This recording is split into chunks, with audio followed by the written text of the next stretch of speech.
కేటీఆర్ హరీష్ రావును సిట్ అధికారులు విచారించడంపై కేంద్ర మంత్రి బండి సంజయ్ ఘాటు వ్యాఖ్యలు చేశారు. ఫోన్ ట్యాపింగ్ విచారణ పేరుతో ఇంకెన్నాళ్ళు డ్రామాలు ఆడతారని మండిపడ్డారు. రాష్ట్రంలో నిజాయితీగా పనిచేసే అధికారులు కూడా పనిచేసే పరిస్థితి లేదని ఫైర్ అయ్యారు. ప్రజా సమస్యల నుంచి దృష్టి మళ్లించేందుకే ఫోన్ ట్యాపింగ్ కేసు పావులా వాడుకుంటారని విమర్శించారు బండి సంజయ్. సిట్టు విచారణ చేసే అధికారులు కూడా మాకు విచారణ వద్దు ఏమొద్దని చెప్పి పారిపోయే పరిస్థితి వచ్చింది. వాళ్ళు కూడా ఈ ప్రభుత్వ వ్యవహార శైలి వల్ల నిజాయితీగా పనిచేసే అధికారులు కూడా విచారణ చేసే పరిస్థితి లేదు. వాళ్ళ వాట్సాప్ చాటింగ్ ఉంది వీళ్ళ దగ్గర. ఇంకేం ప్రూఫ్ కావాలి? మీ దగ్గర ఆధారం లేని చెప్పన్నారు. నన్ను సిట్టు విచారణ పిలిచిన్నాను.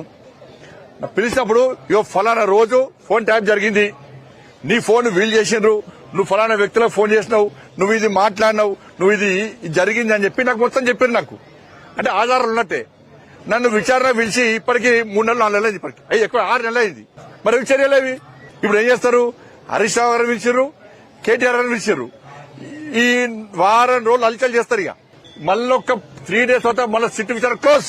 మళ్ళీ వంటి సిట్టు గారు మనిషి మళ్ళీ కొత్త టాపిక్ వస్తుంది, కొత్త ఇష్యూ వస్తుంది. ఇటు ఫోన్ ట్యాపింగ్ పక్క పోతుంది, మళ్ళీ వేరే ఇష్యూ చేస్తారు. మళ్ళీ ఫోన్ ట్యాపింగ్ సిట్ మళ్ళీ కూర్చుంటుంది, మళ్ళీ ఇద్దరు మునిపిస్తుంది. మళ్ళీ విచారణ పెడుతుంది. మీడియాలో హంగామా, పేపర్ల హెడ్ లైన్స్, టీవీలలో బ్రేకింగ్, మళ్ళా రెస్ట్, మళ్ళా కథ మళ్ళీ స్టార్ట్. వాళ్ళకి అనుకూలం. ప్రభుత్వానికి ఏదైనా సమస్య వచ్చినప్పుడు, అవినీతి ఆరోపణలు వచ్చినప్పుడు దాన్ని డైవర్ట్ చేయడానికి ఈ సిట్ అనేది ఆయుధంగా మారింది. వాళ్ళకి ఇంతమందిని, మాలాంటి వ్యక్తులను ఇంతమందిని విచారణ జరిపారు. మీరు ఏం చేసిర్రు, ఏం చదివించుకున్నారు? ఆధారాలు అన్ని నాకు చూపెట్టారు. ఆధారాలు అన్ని నాకు చూపెట్టారు.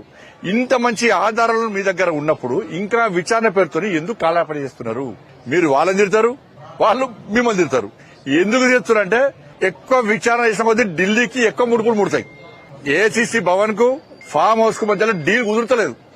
ఆ డీల్ కుదరకపోవడం వల్లనే ఇదంతా తతంగం, ఈ టైం పాస్ విచారణ జరుపుతా ఉన్నారు వీళ్ళు.